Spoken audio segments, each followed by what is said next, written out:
Okay, so this is a weird protea build. I don't think it's like I don't know if it's good or not.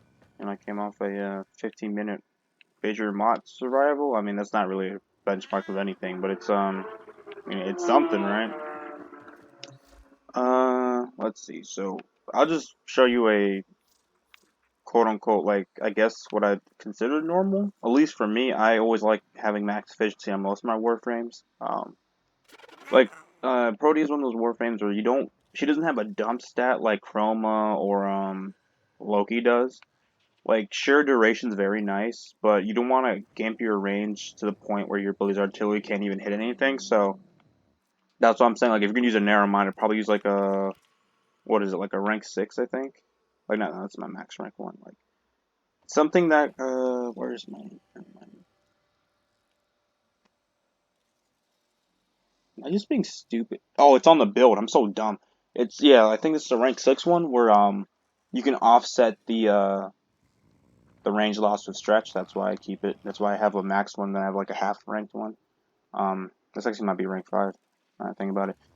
But yeah, anyways, when it comes to strength, actually she doesn't really need strength technically because like her passive gives her bonus 100% strength on her fourth ability cast, or was it third ability cast? It was her fourth ability cast. Okay. So I mean that's that. I mean you could just run like maybe like a intensify or something. Just one power strength mod. I'd just like to have two because why not?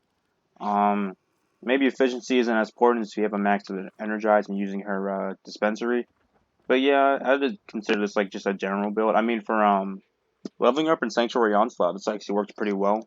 Like of course I couldn't have all these mods, but I had like max efficiency and some duration and like I think intensify, and that worked pretty well for normal Sanctuary Onslaught. So. There's that. So this build is the weird one, and I don't. Okay, here. So here's the thing. There's a lot of unnecessary mods or mods you could replace for either like duration or for other things I'll get into later. Like for instance, so I think the main component is going to be combat discipline at rank 0, and hence why I have 3 forma. Because this other build does not need 3 forma. It needs like a forma maybe. Uh, but yeah, this build needs 3 forma because I'm using a max ranked ore mod. But yeah. So the reason why I have a rank 1 combat discipline is because you have a max rank 1, you every time you kill someone you lose 10 health, and in Warframe, you can kill like like 10 enemies pretty quick, so you lose all your health, and this does straight up just kill you if you you know, run out of health. So that's why I did an unranked one because 1 energy, 1 health is nice, and I mean I guess 5 health to your allies isn't much, but it's something. But the reason I'm using that is to synergize with Arcane Pulse, health conversion, and a dispensary.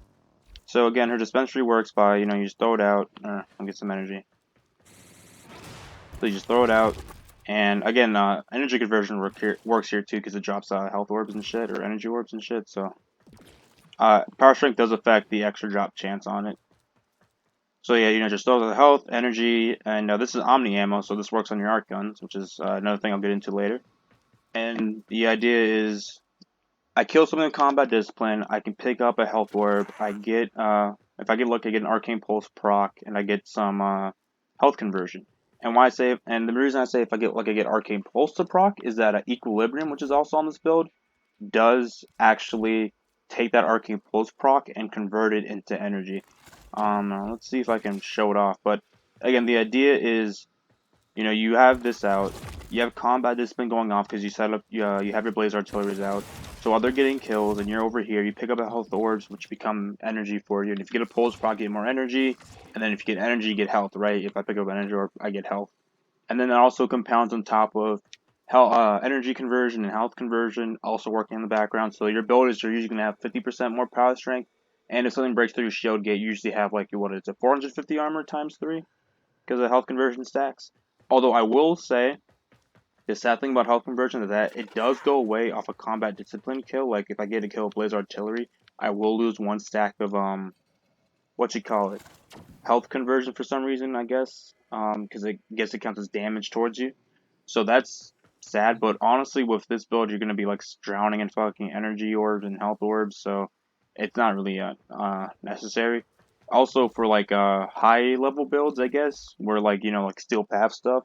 You could, even take out maybe adaptation and health conversion and put it on like rolling guard here and like a redirection mod, like because adaptation does fall off at really high levels, not as useful as you think it'd be. So these two slots you could probably swap out. And maybe even streamline. I just put streamline in for just some extra efficiency, so I can cast my dispensary really early on. And another thing too that I learned about temporal anchor is that it's really fun to use with arc guns. I mean, well, really good. For instance, if you notice, I have a Kuva comb. I keep jumping around, but if you notice, I have a Kuva comb, right? And the really important mod on here is Amalgam Shotgun Spaz, which gives you a plus 45% revive speed. So what you can do is, let's say my cat goes down, right? And I'm using my arc gun, or whoops, I'm using my arc gun, right? And I'm like, shit. Well, I don't want to put away my arc gun and go back on cooldown just to have that, just to revive my cat, right? So what you could do is pop a temporal anchor, take off your arc gun, have your shotgun out, which gives you the fast revive speed, revive them, and then whenever the timer runs out, you get your arc gun back and the cooldown. And this thing works vice versa too. For instance, like in Profit Taker, let's say you're in Profit Taker, right? And you took off your shields, and you're like, okay, well, I want to go shoot her legs, but I don't want to have to look for the guy with the arc gun ammo, right? What you could do is, pop your temporal anchor, get your arc gun out, do whatever, shoot the limbs, break the limbs. You might want to use more duration for this build than if you're gonna do stuff like this, but you do the whatever, you break the limbs, and then you rewind, and boom, you got your arc gun again. And you can shoot the limbs again. So it's pretty cool. Temporal Anchor is pretty cool. I know people say it doesn't really fit in Warframe because it's a proactive ability, which is like, I understand it, but I kind of like that you have to actively plan it out. For instance, it's not like a get out of jail free card. Now, while it does have, 3 seconds of invincibility when it starts up, if you use this to get out of jail free, like let's say, a bombard just hit me and I'm like 100 and something health.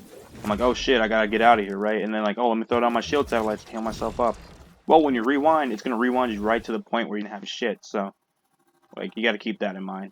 I don't have any survivability mods because of shield satellites, because it does give me 1600 shields plus the shield gaining.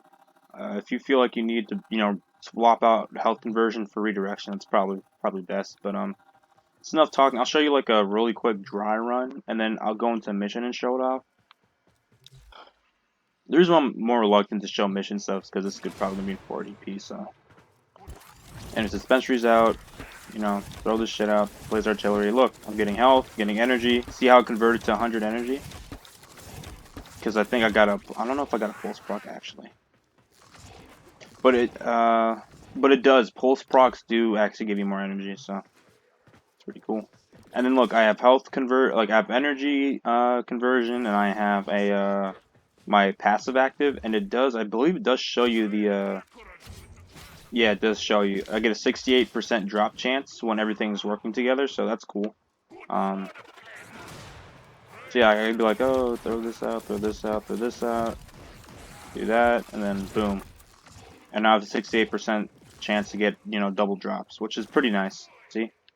Um, Again, and then you can also, while you're spamming your blaze artilleries, like, oh, look, extra power strength, boom, have my shield satellites up, and I'm good. So yeah, this build's actually, I don't think it's the best build. I think it's a pretty fun build if you like seeing shit all over your screen. Like there's always something going on. Although you're gonna have to play pretty stationary. This is really does center around your dispensary. Like of course, I actually think it's pretty cool too, because again, temporal anchor, throw some shit out, throw some shit out, throw some shit out. Oh no, my time's up. Rewind and then boom, have all my shit restored, including my health and energy I used when combat discipline was going off. And then again, I use a shotgun to revive any teammates. However, obviously there's flaws in this. For instance, temporal anchor isn't some like get out of jail free card. It's again, it's like actually everyone's calling it like Tracer's Rewind. I actually think of it like Revenant's Death Totem from Apex Legends, where when you use it, you become you basically get like an extra life, but once you take a certain amount of damage, you rewind back to the totem. So it's kind of like that. So if you're reviving someone and you take lethal damage, you will stop the revive and teleport all the way back. But that's why the Kuva comb, or at least the amalgam shotgun spaz, usually should prevent that from happening because you have the extra revive speed. In a team setting, I don't know how this works. I just usually play by myself, but I'll probably do more like stress testing and like arbitrations or something because realistically, health conversion isn't going to really help you much. I'll probably swap it out for like a for rolling guard if I ever, you know, max it out, and then I can put on a what you call it, a redirection or something. But you know, for low level missions, this actually works pretty well. That's about it. In terms of Protea, she's pretty fun. The only issue I have is that I kind of feel like I'm obligated to be spamming the Blaze Artilleries because just how like good they are, you know. Like I'm more of doing this than like doing this. Although you can do whatever the hell you want, but yeah, we'll go show it off. My speed of that is just there because why not? Carry doesn't really offer me anything because again, I can get ammo. I could get Omni ammo, so ammo is no longer an issue. Um, like I don't think Sentinels could offer me anything that I couldn't do myself. But with the Kavats, you know, Smina gives you all the RNG buffs and stuff, and then Ardars can just give you straight up critical chance. So, and the nice thing about your shield satellites is that it does apply to your companions. Although the only issue is that your companions, you know, you have to either hit them or make sure they run through them because it won't track to them. I kind of hoping that if they do give us like a command precept to, you know, control Kavats, you know, maybe this would be easier. That's the only other downside is that you have to actually pick up your shield satellites, and when they break, if you take enough damage to go down to your shield gate, they will break and you'll have to pick it up again. So the idea is that's why you have rolling guards. So like, oh, my shield gate broke, let me just do this and then throw it on another one. Honestly, too, you could even take out a health conversion and whatever, and what is it? Health conversion adaptation and use like rolling guard and natural talent. So then you have you don't have to worry so much about the recasting animation.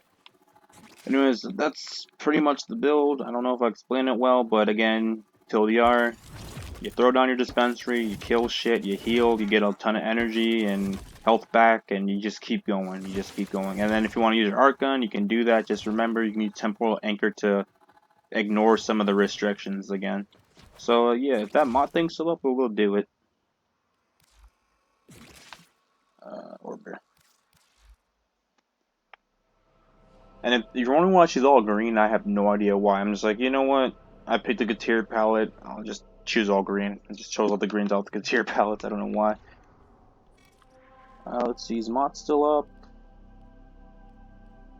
Ah, damn. Alright, we'll just do the normal mod then. I prefer Fissure mod because it solves the issue of single player survivals where the enemy spawns are pretty fucking sparse until you get like far into it. And at least with Steel Path, it seems like they have 4-player spawns regardless of how many people are in your squad, so that's nice, but I really wish that they just up the spawn rates in survival, because usually in some survivals I feel like if I don't have a core or a necros, I don't have enough life support because there's not enough things for me to kill. Just throw this down, and we go. I usually like to camp around the life support tower so I don't have to move. Or like in a room like this where it's nice and open, so you know, throw this down, throw down all these artilleries. And this isn't something magical, right? You know, these guys are pretty easy to kill. The only thing about mock people is that they have 4 times damage, so it's more about not getting hit than, oh my god, look how much damage this gun's doing. Yeah. Also, the one thing you want to do when you're spamming blaze artillery is always pay attention to when you get that ability strength thing activated, so then you can just throw down your 3 and get the bonus. You know, have your energy conversion plus your passive on top of it, because it does help out a lot. And I'm just throw this out. You see, I got an Arcane Pulse proc, and I got 300 energy from that. 400 now. So yeah, this is basically the build, and you can either, you know, spam out your Blaze Artillery. Again, as long as you're getting kills, you're gonna proc that combat discipline and get it to work for you. Bring you down to 1 health. I don't think this is the most original build. I think maybe the combat discipline one was a little, you know, like, haha, look how smart I am, I guess. That's the first thing I thought of. But I think everyone thought about energy and health conversion on Protea because, you know, she gets to spawn that shit. Oh no, my shield gate's down. What'd I do? Boom. I do have health conversion up too, so if I take any extra damage, it gets mitigated. And I'm always around energy and health orbs. Again, the only thing I'd probably add to this build is probably just more duration, maybe. So my Blaze Artillery could stay out a little bit longer, my dispensary maybe, or not my dispensary, my shield satellites, because they're only like 19 seconds, I think, or 18. But yeah, this is the build, and you know, like you can use temporal anchor whenever, because energy is not an issue, so you can just, oh, look at me. Kind of hoping my cat can go down so I can show you the little technique.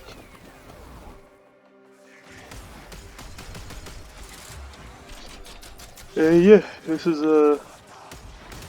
I think this is pretty fun. Good if you like seeing a lot of things on your screen, it's pretty fun. Also, you can spam your 1 because it does have a guaranteed like stagger, but you don't. Since I don't have any range on here, it's only 5 meters. I mean, it's not more than 5 meters because you know it's compounded together because there's 3 of them. But still, you can just spam. You can pop temporal rewind and then like a temporal rewind, temporal anchor. Just start spamming out some 1s while you're bored, maybe some 2s while you're at, it, and then just recall. You can actually forcefully recall now. I think that was a change, right? Like you used to have to make the timer run out. I think if you hold it, it does something different, right? You can just make the anchor right there, and then boom, you just rewind to that point. Yeah, as like a functionality change too. I don't really find myself using it, temporal anchor that much, but I haven't really tested this build out in like high level content where like temporal anchor would probably be pretty good when you see like a bombard or a gunner show up, and you're like, oh shit, might as well pop this just in case. Also, yeah, I did fight Corrupted War, and yeah, it was pretty fun. Hopefully he shows up. I don't know if he's a guaranteed chance, like after 5 minutes of survival. I don't know, but we'll see. I'll probably stay in here for like maybe like 10 minutes, at least enough time for like the gunners and bombards to show up. So, you know, this isn't just like, oh look, it's such a good build because I'm only killing fodder enemies.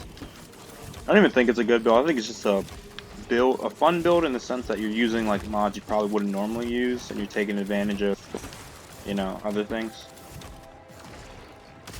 My only nitpick is that combat discipline does remove a stack of your health conversion stack. I really wish it differentiated that, like self damage from actual damage.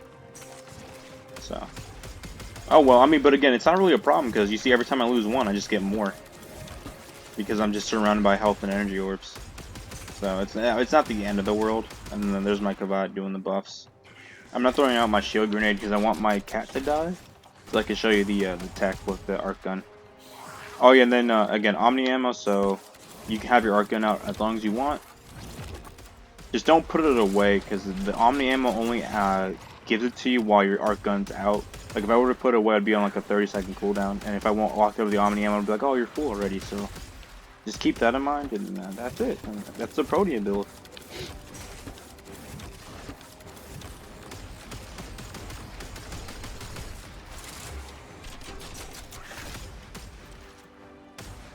I guess, you know, to fill up the void of silence, I can talk about some Warframe stuff. I mean, there's that Sony thing everyone's talking about. I don't know if it's like a big... I don't know about the whole entire exclusive crap. I mean, it's pretty interesting, though. It might be a big change, because they might have more people to work behind the game, and, you know, this could either be, like, the saving grace or the death knell of the game, but... Again, everyone's talking about, like, it's already done. Like, I think Sony said they're thinking about buying it, but it's not like... They're not, like, you know, gonna buy it 100%, but who knows? It will be a PlayStation exclusive. I hope it doesn't, because even though I play on controller, I do like the PC because, you know, you get stuff first, and you have options that you don't have on console. In terms of the next Prime Access, I don't know, man. I've seen the leaks.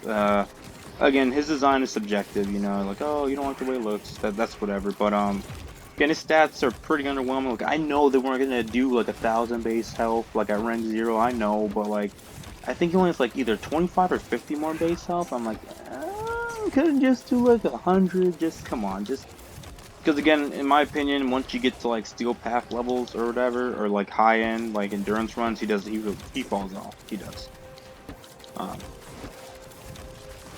Let's see what else to talk about. I guess steel path stuff. Am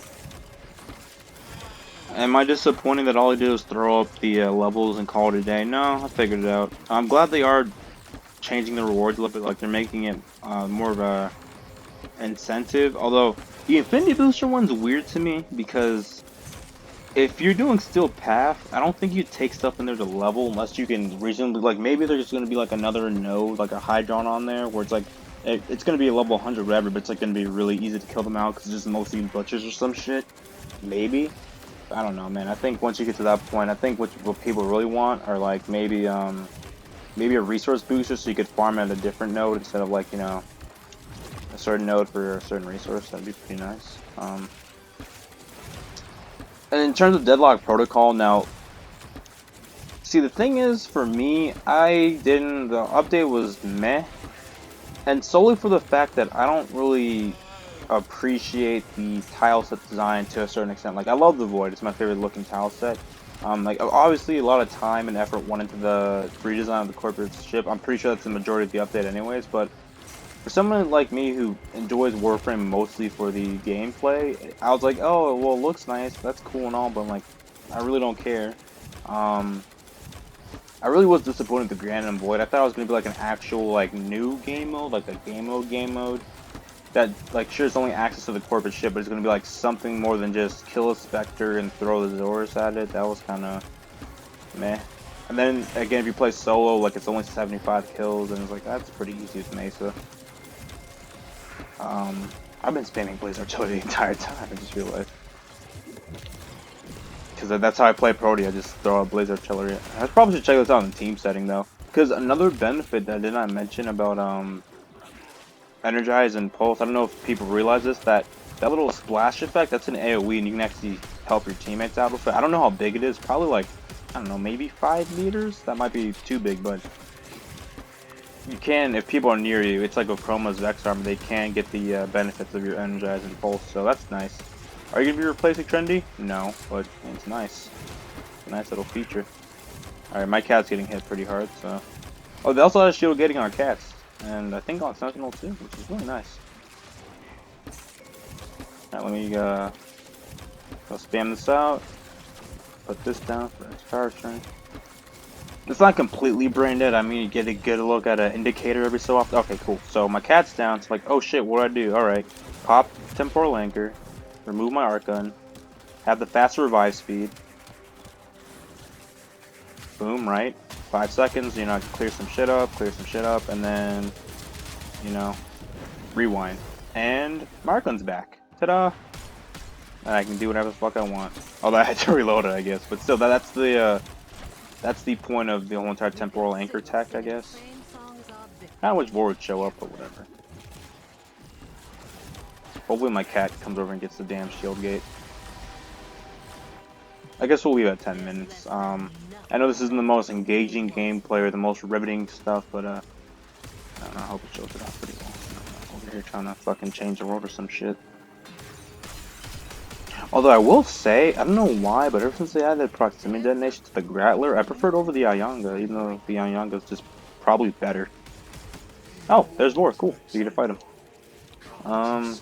Like with boss fights, like this is why I like Temporal Anchor sometimes, is that you can preemptively throw it out and just have, you know, your freebie card of just doing whatever the fuck you want.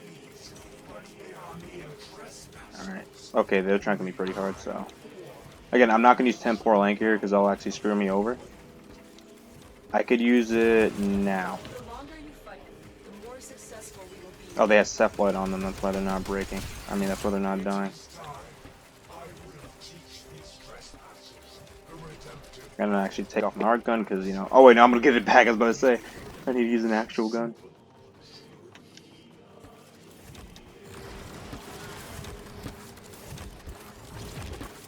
Oh man.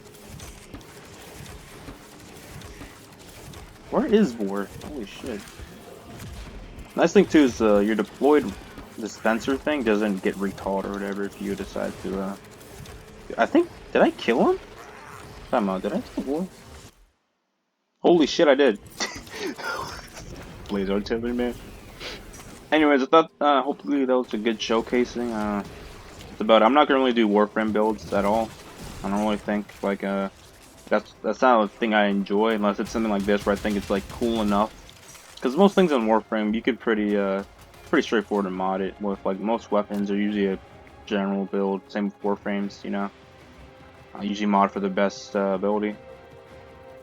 So I don't really don't expect, you know, build videos or something. This is probably like a one time only thing, unless there's like another build I can think of with like shit like this where it's pretty use like multiple parts, you know, every kit, not just like one thing. But anyways, yeah.